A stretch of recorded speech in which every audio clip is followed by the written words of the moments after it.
What is up, everybody? Welcome into the Brahma Bullpen. We are on episode number 8. We got much more videos than that, but this is our full episode 8. How you doing today, Hoss? You ready to get this going? I'm like frustrated, anxious, mad, everything in between. Everything in between. You ready to go? Let's get it over with. Hey, for those of you behind the scenes, me and Hoss have been text fighting for like the last hour. We'll get into that later. But tonight's show, we're going to talk about Brahma losing to the Sea Dragons. Wah, wah, wah, wah. We're going to do a little Week 4 recap on the XFL overall. It'll be a short little recap. We're going to talk a little attendance and TV ratings. And then we're going to preview Week 5's game against the Arlington Renegades. But to start the episode, as you can tell by the theme here, maybe you hear the music, see question marks. The Brahma Bullpen has questions. We have concerns. We have things we just don't understand. The Week 4 game plan going into Seattle was what? Never run the ball? Throw it every time? Leave the tight ends at home? Forget that we have running backs? Was it to play plays that have worked for the first 3 games and not run any of the plays that didn't work the first 3 games? Who knows? But we have questions, and we're going to dive into that. Cut the effects. Let's get serious. Hoss. Ugly game. Ugly game in Seattle. The offense totally changed from one week to the next. We went from run the ball to set up the pass to we don't even know what running the ball is. What are your thoughts on that? Why do you think there was such a drastic shift in play calling? I think they're trying to find Cohen early on to get him into the game. I don't think the play calling was right for him. I mean, I don't know why Jack Cohen is our leading rusher on the team with freaking 9 yards. That is crazy. Ridiculous. Crazy. And then the total rushing attempts of 11 and Jack Cohen being responsible for 2 of them, that's freaking crazy. Producer, throw up the score. Just put the score there. 6-15. I mean, our defense lights out. All we have to do is score 20, and we're going to win the majority of our games. Mm-hmm. I mean, it's crazy. I love what I'm seeing out of Coach Ward, especially for a first-time head coach. Love it. Again, he challenged a pass interference call. Mm-hmm. He's always involved in the game. He's taken over ownership. He's taken over responsibility for the game. Love it. What I don't like is our O-line play. I see a lot of people talking about it being Jack Cohen's fault, but let's be real, okay? We're not running the ball, and he doesn't have time to throw the ball. So the first place you want to look at is what the heck is going on with the offensive line. It's absolutely crazy, man. In my opinion, keep 1 or 2 of those guys up front. In this podcast, we don't like to call out names, but we know the 1 or 2 guys that have actually been doing their job, but other guys have not. It seems like anytime there's an edge rusher, people are getting blown up and Jack Cohen's pocket's dirty and he's having to step up into nothingness and just getting torn up. I mean, we've seen him deliver really good passes, so we know he can throw the ball when well protected, even if he has to step up. We got sacked 4 times, and those 4 times, I believe all 4 times, for sure 3 were a 4-man rush on 5 guys. Why are we losing that battle of 5 grown men against 4 other grown men? That doesn't make any sense to me. Yeah. We'll talk about that later on. I got some great quotes from Coach Ward we're going to talk about when we get deeper into the game preview. Before we go into that, we got a couple of highlights. Let's just get the 2 good highlights out of the way. Producer, go ahead and throw up the longest field goal in the XFL this year. I'm not a Tony Romo fan, But this Romo, me and him, I think we're going to be good. Throw that up there. Tolliver, 57 official. Romo, low liner. It's got the distance. And it is good. Parker Romo, 57 yards. The longest connection in the league this season. Bro, what a kick, dude. What was that kick? 57 yards? Is that what it was, Hoss? 57-yard XFL record as of right now. So that's the record all-time XFL from all three iterations, or is that just this year? What you got? I think that's just this year. Just this year? We'll check on that. If someone knows, please put it in the comments, man. We'd love to know. But for sure, it's the longest this year in this iteration of the XFL, which is freaking amazing. Last week we talked about Hines Ward, wanting to be the best special teams unit on the field. I believe we did that. Also, we talked about two areas we needed to improve. We talked about the secondary improving, and we talked about the O-line improving. We did not get no O-line improvement. In fact, we probably got O-line fall off. Definitely there's injuries, but later on we'll talk about what Hines Ward thinks about those injuries. Then the other thing is secondary play. We talked about our secondary play. Right now, let's get it. Baraku shut down the Flash, Josh Gordon. Shut him down. Producer, throw up that INT highlight right there. Seattle's going to win this game with defense. Well, they were a team that came into this season as a co-favorites in the XFL. As it's picked off, San Antonio with the chance. Seattle, what are you doing? Come on! Barku with the pick. Hoss, you see that INT? That was in the fourth quarter. We're down by one possession again in the fourth quarter because our defense is freaking amazing. And then Baraku goes and gets that ball. Why they were throwing it? Who knows? Who cares? We got it. And then what does our offense do? Absolutely nothing, man. Absolutely nothing. You gave me the rushing stats. Was I correct in hearing what those rushing yards were for the game? Would you repeat those, please? The San Antonio Brahmas rushing stats were 11 attempts on 21 yards, averaging 1.9 a carry. And our quarterback was leading in rushing yards with 9 yards, and Patrick and Balazs tying for 5. How many attempts did they have? I don't want. Balazs had 5 attempts, Patrick had 2, and then Hillman had 1, and Darius Roberson had 1. Hillman had 2 yards, Roberson had 0. Unbelievable. All day long, the pocket was dirty, man. All day long, the pocket was dirty. Yeah, even when he was stepping up a lot of times, he was getting hit. Even on those last few 3 and 4 and outs right there in the last drive, he was getting hit. And it was 4-man rushing. Yeah. To touch back real quick, if I'm allowed to touch back on our defense side of things, Barack, that dude is a dog, man. All game long. He could have had 2 or 3 more interceptions easily. He didn't make the play, but it was there. Like, he was so close, but he was on those guys and he hit them hard. I think he even had a sack. Yeah, he had 6 total tackles and 1 sack and 1 tackle for loss.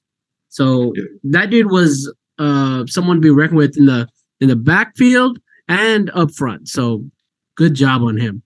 Coach Ward challenged him. The broadcasters brought it out. Hey, you shut down Josh Gordon, that gets you back into the NFL. Josh Gordon is definitely an NFL caliber receiver. He took that, and you could tell he was playing with that little chip on his shoulder with that extra effort. One of the things that it was interesting to find out, the Brahmas lead the league in tackles for loss, and we've only won 1 game. Like, what does that tell you? It's not on the defense, man. The defense are getting stops. They gave up 15 points. Yeah, I mean, we got great linebackers too. Jordan Williams is actually 2nd in the XFL in total tackles. I think he has 29 total tackles. Yeah, he has 29 total tackles. Like, our front 7 are good. They're good. And if our defensive back keeps going off of Barack, dude. And think about this. Good. Arguably, 2 of our best defensive players, the Scott brothers, weren't even in the game. Yeah. I mean, we're deep and talented over there. Jordan Williams is 6 foot, by the way. He's 6 foot and making all these plays, making all these tackles. The dude, he is a beast. O-line, man. We'll dig into it some more. We're going to have some great quotes. Producer, pop up that Greg Luca story. Greg Luca, a writer for San Antonio Express News, had a great interview with Hines Ward, great insight on the game. We're going to spend some time talking about that, do some direct quotes from the story. Check him out, Greg Luca on Twitter, at Greg Luca, also San Antonio Express News online. You can find Brahma news stories there. He's a local reporter here in the San Antonio area. Out of the 8 teams in the XFL, San Antonio ranks 7th in passing at 142 yards per game, 4.8 yards per passing attempt. 4.8 yards per passing, not rushing, passing attempt. They went into the league wanting to be a power run team. That was Hines Ward's goal from day one. Run the ball to set up the pass, run it down their throat, own the line of scrimmage, and just assert your will upon the other team. Did it work? We're 6th in the league with 79.5 yards per game on the ground, 3.1 yards per carry. These are stats according to Mr. Greg Luca. I don't know. We started off this episode with the theme of questions. And the reason we have questions is we're obviously want more out of the team. We want to see more competitive. We want to see better offense. And we want to see what we're going to do. I talked about my trust in Hines Ward. He's making tons of adjustments, not only in the game, PI calls, game management, pumping these guys up, being the front man for the team, but he's willing to do the things necessary in order to win.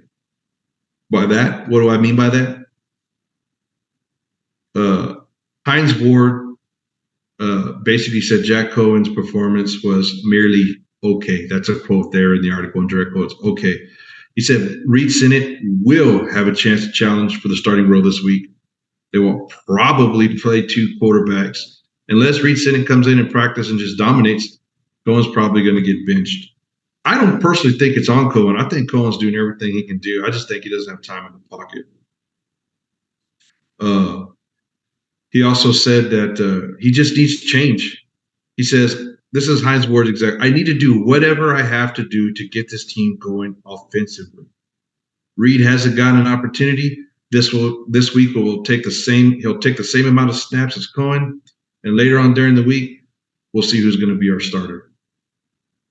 And then the big news: Jaime Elizondo, no longer the offensive coordinator. He has been replaced with Johnson, who's currently coaching the tight ends, I believe, for us. This is what me and Haas were fighting about. I don't know if we're arguing about semantics or what, but I don't think that the play style is going to change. I don't think what they want to do on offense is going to change. I think they still want to run the ball to set up the pass. And I think this last week against the Dragons, where we came out just throwing the ball every down, just throw, and weren't productive and didn't get any points, didn't get any offensive going, couldn't establish a run. I think ultimately is what caused the change their offensive coordinator. What do you think, Hoss? Well, I'm not saying the play style will change or a different offense is going to change. I'm saying different play calls that should have been called, and I don't know them all. I don't know the playbook or anything, but I'm just saying different little plays. If you look on that last couple drives that the Brahmas had, they ran the exact same play on the 4th and out where they took Yelder or another tight end, Mac, and put them in the slant route going towards the out of bounds. They did the exact same play. And we kind of did it like 3 or 4 times. Almost one time it worked, the other time it didn't. But that also goes into not being able to run the ball, not being able to be protected. So I don't really know. I'm not saying that's on Cohen. I was just saying he could get some easier passes. Why couldn't we do a wide receiver screen or a running back screen on the 4th and 1? Just get up. We just need a yard.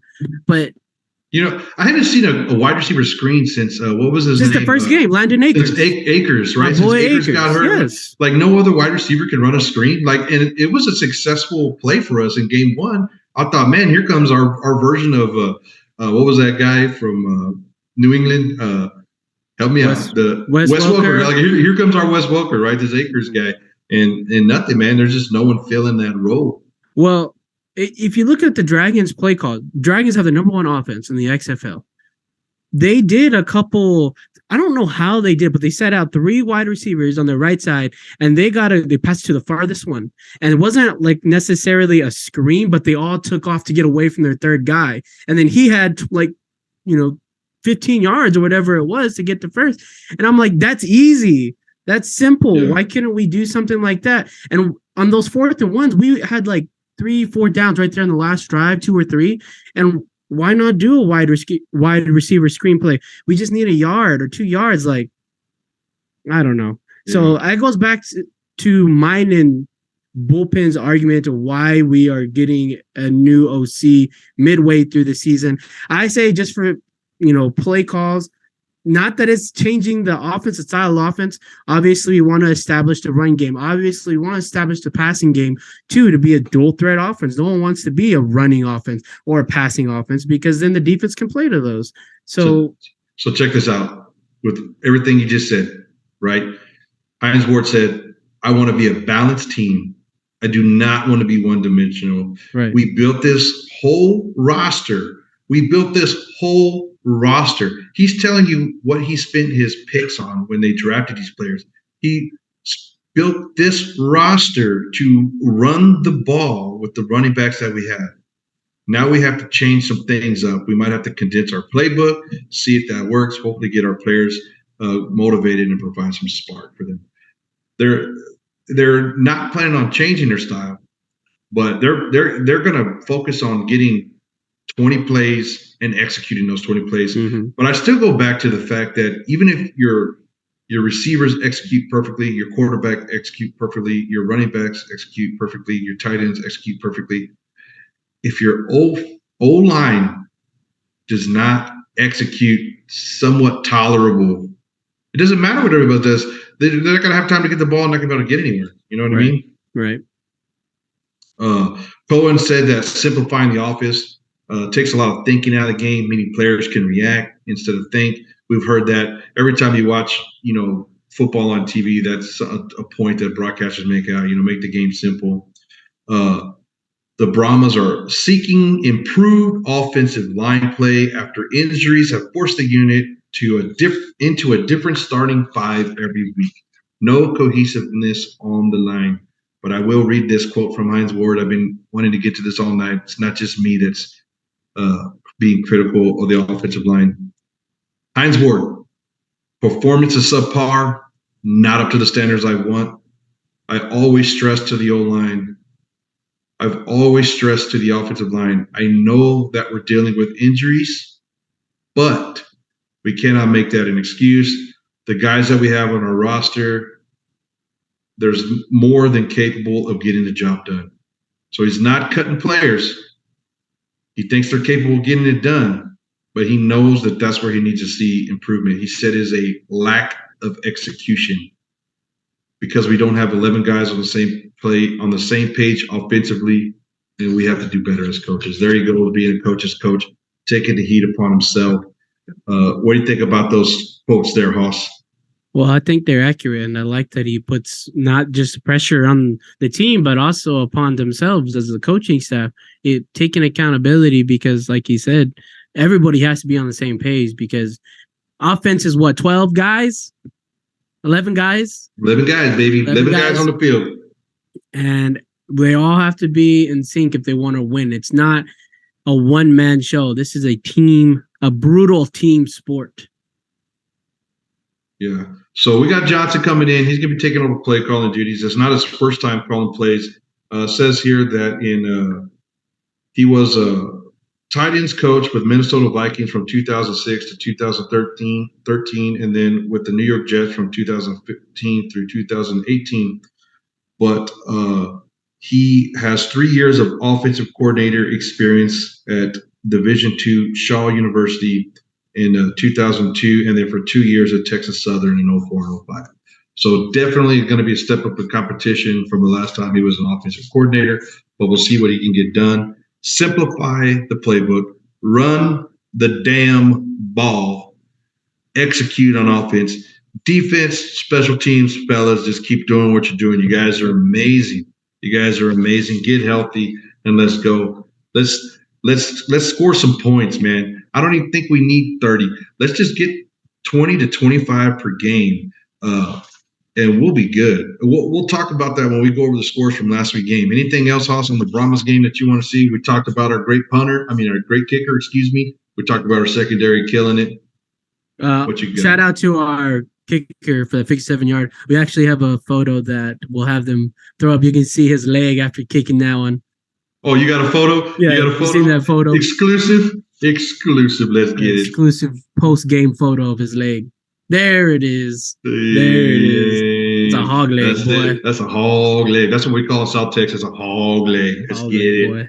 Better check that kid for some performance enhancers. I'm just kidding. Just kidding. And to be fair, just to point out from our last game against the Sea Dragons, they had about 343 yards total offense. They averaged 373 as being the number one.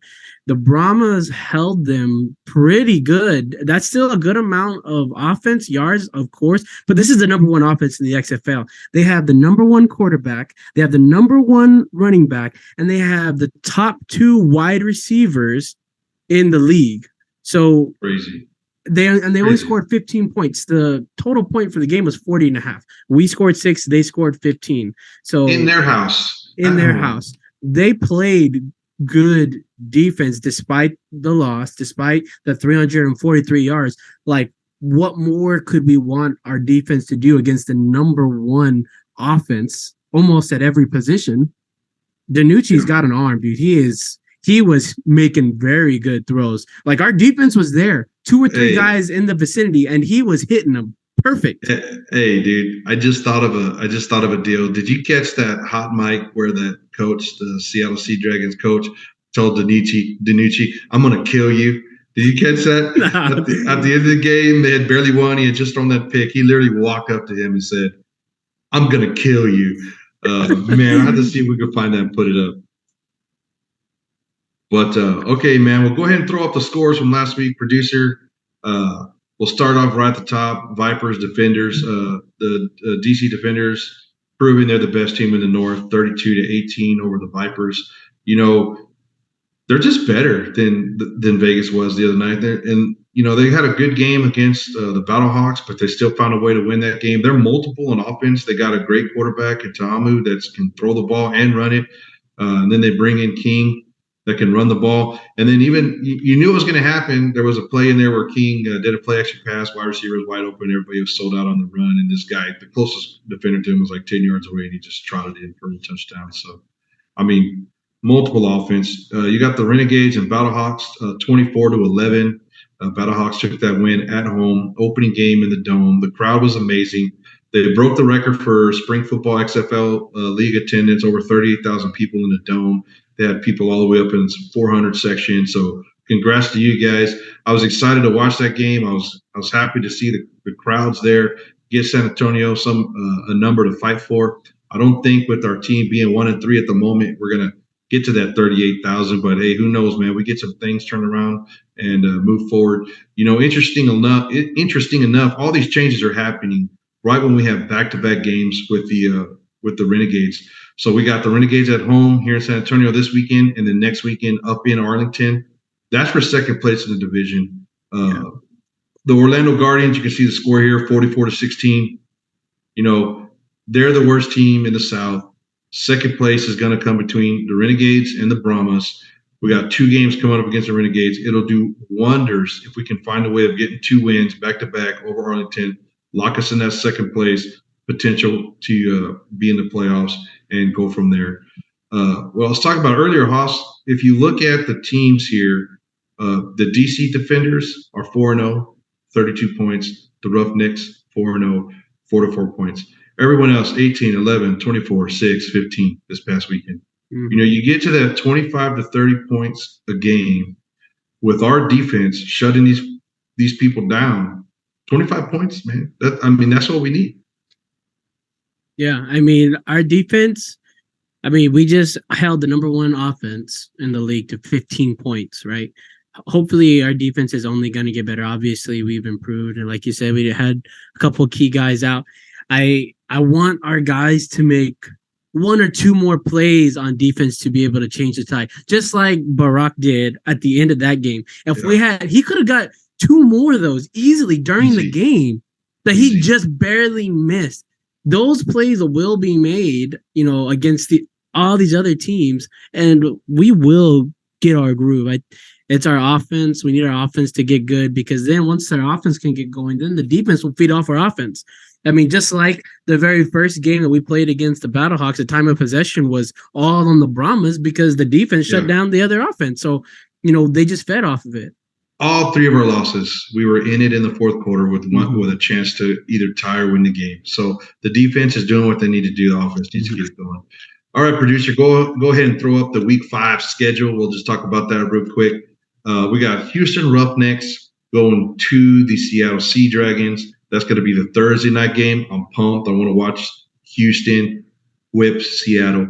I don't want Seattle to win. Let's go, Houston. I'm pulling for you guys. We got some Houston fans. Check out some of our other videos. We got some Houston Roughneck fans that follow our show. I'm pulling for you. Let's go 5-0 Houston.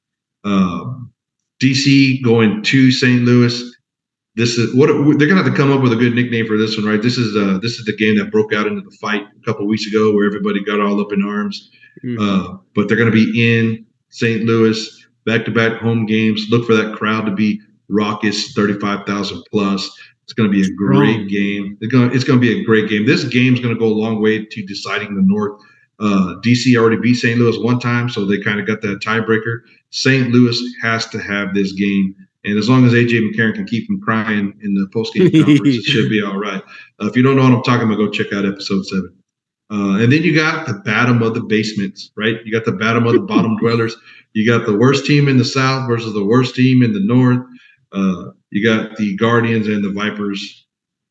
Someone's going to have to win and someone's going to have to lose in that one. It's going to be interesting to see what happens there. I think Vegas might have a little bit better team than Orlando. Yeah, I think Vipers are going to pull that one out, especially if they're keeping Luis Perez starting, because I don't know. They just made a change in offensive coordinator as well. It's great to see these coaches not married to an OC, not married to a quarterback. In the NFL, you really got to mess up to get benched or pulled. And when's the last time you seen an offensive coordinator replaced mid-season, bro? And this just happening left and right. It's a development league.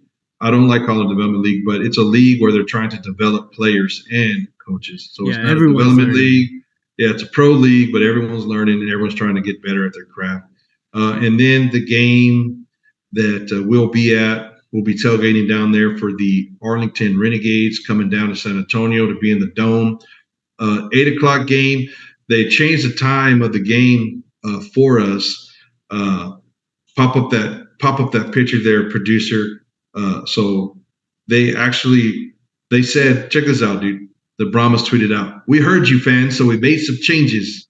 Kickoff changed to 8 p.m. It's just 1 hour. I don't know who's going to be all that worried about 8 or 9 p.m. But hey. Then also you can see they're running a promotion for end zone seats, $25. Get tickets, be there.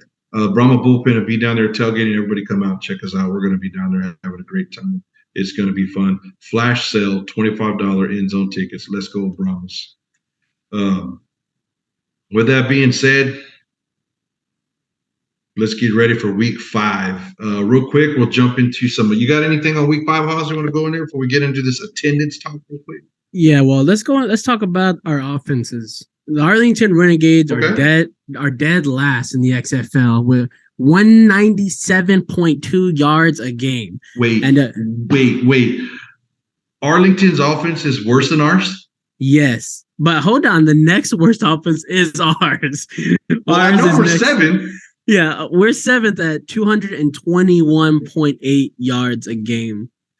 Let's see. It says we're averaging around 80 yards rushing. They're averaging around 60 yards rushing.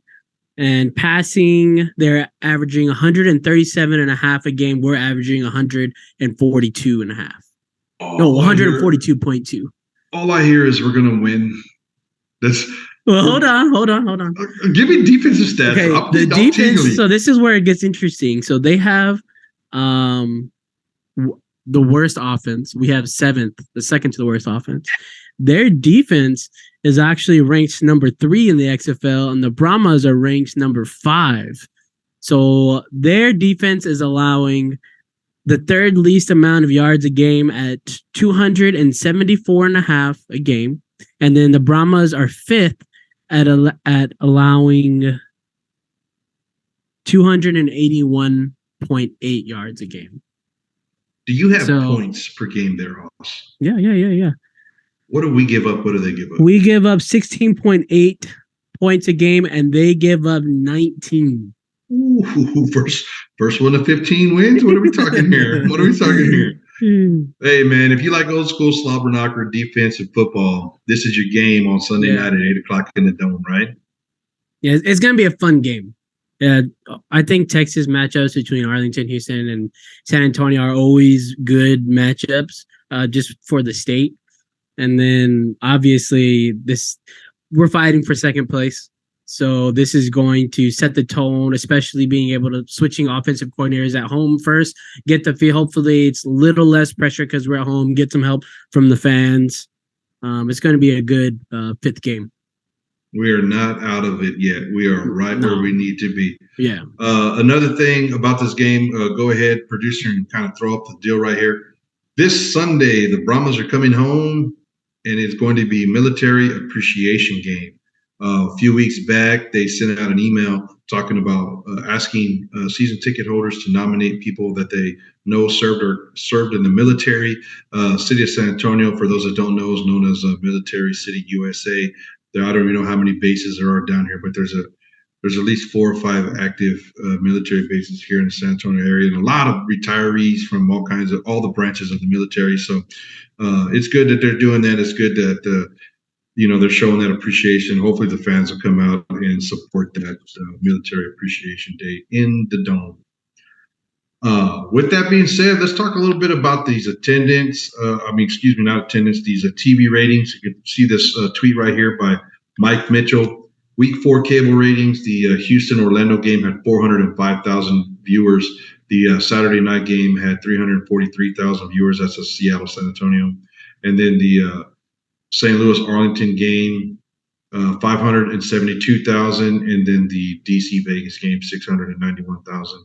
Those are cable numbers. Those are not streaming numbers. The streaming numbers haven't really been coming out as much, but there's at least 100 to 200,000 people watching every game on the stream. I know I watch the games on ESPN Plus.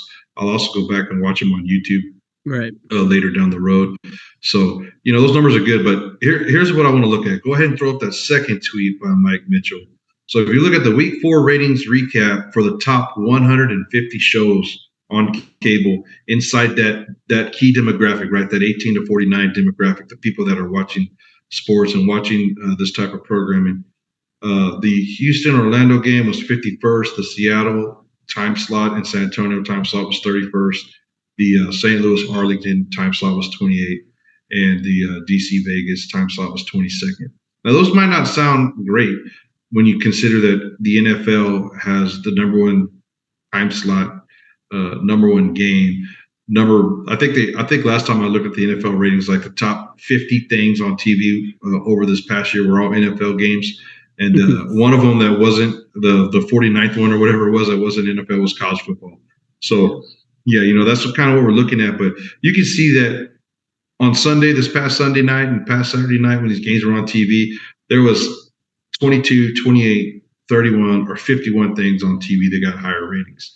I don't know if that's great, but it's definitely not bad. There's a lot of stuff on TV. I don't know about everyone else, but there's a lot of stuff to flip through over there on the weekend. So, and it's also interesting to point out none of these games were prime network games. Okay, there weren't ABC games. There weren't the ESPN number 1 games. They were also competing against the college basketball playoffs, conference playoffs for college basketball. I know that I was watching college basketball during one of the games going back and forth. So, the ratings are not bad. They're not great. They're kind of right there where you'd expect them to be. Hopefully when we get some more of these primetime games coming up, the ratings will go up. What do you think about those ratings, Hoss? You good with those? I'm good with them. I'm not a TV guy, right? So I wouldn't know what's good, what's bad. What would you have to do? So let me I'm gonna put you on the spot, House. Okay, how many XFL games of the 4 did you watch this past weekend? Just be honest with me. 2. So you watch half of the games. Mm-hmm. What would the XFL need to do to get you to watch the other 2?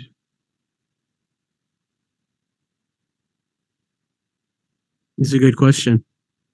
I didn't even prep you for this. I just threw it at you. I just threw it at you so that you could. I get this live reaction. See, this is where the fans really get to know who you are. You're there thinking about it. You weren't ready, but you're gonna have to react, man. What do you got? Well, I don't want to say that being on a prime channel is a big deal for me personally, but it might be for other people that don't have cable or don't have YouTube TV. If they were put on ABC, which obviously is not going to happen, but if they did, you know how many more viewers they would get at home just from people who keep channel 12 or channel ABC on, throughout the country. Yeah.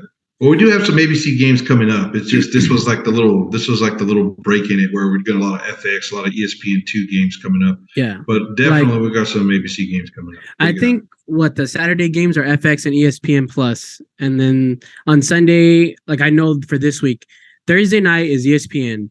That's who's covering the Rough Neck Sea Dragons. And Saturday, both games are FX/ESPN Plus. And then Sunday, it's ESPN2 and ESPN Plus. What time is the ESPN2 game on Sunday? That's our Brahma game. It says 8 p.m. It's going to be rough. I don't know. I would think that would be one of the higher viewed games of the weekend. That's just me thinking that, but we'll see what happens, man. The only game on Sunday, 2 Saturday games. I think the Brahmas Arlington game should be pretty well watched, in my opinion. But let's go ahead and break down. Let's start looking at the next week. You ready to move on to next week, Hoss? Let's go ahead and preview next week. Producer, go ahead and throw up the roster composite there for me, and let's talk, Hoss. I know we went over some stats already, dude, but give me some keys to the game for the Arlington versus San Antonio Brahmas on Sunday.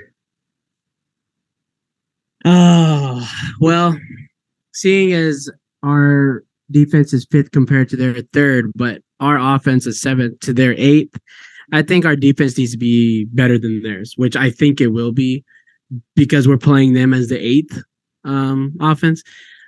Them scoring 100, not even 200 yards a game, I'm hoping it would be pretty easy for us to keep them around the 170 mark of yards for total offense. How they get it, I don't care. I don't know. But I want the 170 total yards and then 1 or 2 key takeaways for the defense. And then our offense over here, their defense is holding their offenses to 275 yards a game. And our offense is averaging not 50 yards, basically short of that. That's crazy. We really got to see. It is crazy. We really got to see what our new OC is going to change. If we're going to be able to implement our running game again, I want at least 80 yards rushing, and at least 215 yards passing. That should be a 215? 215. Yeah, I'm not asking for a lot. I mean, I may be a lot in comparison to what's happened. I mean, I know our guys only thrown 2 games ago for 64 yards. But this last game, he had 20 completions on 39 attempts for 189 yards before getting sacked, taking away the sack total. So, I mean, I think it's possible, but they're playing the 3rd best defense in the league. So we're at home. I'm hoping we get some type of traction going. Who knows if Reed Sinnett comes in, who I said should have started, who I predicted from the first here place. We go. Reed Sinnett could have come in here and ball out on these boys. So let's see. I mean, we don't know. Look for those listeners out there. The only thing Haas wants to hear tonight is, yes, Haas, you were right. They need to change the offense, and Reed Sinnett should be the starter. I do not agree with that. Run the damn ball. Keep going in there. All we need is for an offensive line to take their big hands, put them on a defender inside their pads right here, hold them tight, and don't let them tackle our damn quarterback. Or touch him. Let him touch him. You know what? He's a pro quarterback. He can be touched. And he should still be able to get the ball off and get it down the field. I've been very frustrated with Haas here tonight and with our producer. So I don't know if you guys, y'all don't even know the struggle I went through eternally to put this episode together. But I appreciate anybody and everybody who watched and listened. Thanks, everybody. Please like, share, subscribe. When we come back next week, we're going to rehash the Arlington game, see what we can come up with to preview the next Arlington game. I know I have been also talking about fantasy football, but look, I'm in second place in my fantasy team, my fantasy league. I tried to do a Brahma Bullpen fantasy league, but I couldn't even get Hoss to sign up for it. This guy's watching half the games and not playing fantasy. So that's like a whole nother thing, man. I did sign up. I'm he putting couldn't get blast. the league going for everyone watching. He couldn't get the league going. He didn't put up. Look, he can't get his light going. He can't get his light going, much less a league. This boy clowning on everybody. I gotta fix this. Hold on. I'll put him on blast. I got a bad camera, and Haas is only watching half the game. So, but we'll have to see what we can do to look at the game film from this Arlington game this weekend and compare it to the following weekend. I don't think we're gonna be doing any fantasy updates anytime soon. But let me ask you a quick question about TV viewers. Do you think like all the broadcasters have been very good for each game? I got zero complaints on broadcasters, man. I know that it seems like the league is going out of its way every chance they get to be like, oh, the line, oh, the over-under, oh, the odds. But I also think that because they know that one of the things that drives the NFL success is the fantasy football, is the gambling, is the betting in Vegas and all that stuff. Once the league gets more established and they get a fluid fantasy app, a great partner to partner with, i.e. an ESPN app, i.e. a sleeper league, something like that, I think fantasy will take off. I think right now also getting the stats input from the XFL webpage and into those fantasy leagues is a little clunky. But yeah, man, I think for side point on that, ESPN is just now getting all those box scores as well. And obviously, it's easier. I hate to say, I don't want to take anything away from the XFL, but their stats, their box score, their game cast, it's working now all the way through on the ESPN app. Yeah, well, that's cool. I'll check that out because I've been looking exclusively at the XFL app just because they weren't populating on ESPN. But with that being said, I think the commentators are doing great. My only critique is, talk about gambling at the beginning and the end of the game. Look, man, I love Joey Galloway and man, what's that guy's name? They do the college football final. The redhead guy, right? Man, what's his name, dude? Hey, producer, since I don't know his name, put a picture of him up right here, with his name on there. Sorry, I don't know the name off the top of my head, but I watch college football final religiously, and I love when those two guys call games together. They got great chemistry. Those are that'll be a dollar guy and sticker helmet guys. I wish they would, I love that stuff in college football. So I think the commentators doing great. Sorry, I can't think of his name off the top of my head, but so disrespectful. That is disrespectful, man. I'm sorry. I apologize, but they do a great job. So I love the commentators. I love ESPN production value. I haven't seen any problems on FX either. So they're great. Tom Lugenbaugh being up there in that Las Vegas scaffolding with the wind blowing was epic to watch. But hey, you do your thing, buddy. I'm good with it. What about you, man? Are you happy with the production value and the commentators? I think for the most part. I think sometimes, depending on who's doing the game, they say, things that don't pertain to the game. I'm not talking about gambling, but like one of the comments that I remember, I was like, this makes no sense. It was talking about the beer snake. The dude said they had like, I don't know how many fans there. It wasn't that many, but he said that they have the best fan base here because they have the beer snake. And I get he was like excited about the beer snake, but I was like, It's the best tradition so far in the league. It triggered me just because he said they have the best fan base because of that, but like little things like that. But the majority's been great. There's no So doubt. you don't have to have the biggest fan base to be the best fan base. And the beer snake is the best fan thing happening right now. I mean, other than the bullpen. I mean, I'm just saying. I'm just kidding. The bullpen is awesome. Love the bullpen. All my Brahma family out there.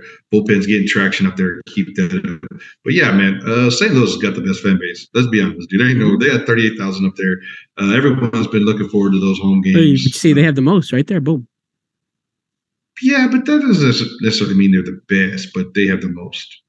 They'll win in a fight 38,000 to 10,000. You know what I mean? The DC boys get their butt kicked. But man, they're good, dude. I got nothing else, Haas. I'm gonna finish this episode by reading this one more time because sometimes I like to be told that I was also right. Not up to standards, according to Hines Ward, talking about his offensive line. I've always stressed to the offensive line that we're dealing with injuries, but we cannot make that an excuse. We must see improvement. Injuries are no excuse. We're going to end it like that this week, saying offensive line. Please, man, just block somebody. Look at my camera. Look at my cameras. Please, block somebody. We're going to let the cameras zoom in and out, and we're going to say that's our episode for this week. Watch out for some YouTube shorts, and as always, go Brahmas, horns forward, baby. Offensive line, block somebody. Let's get some good play calling.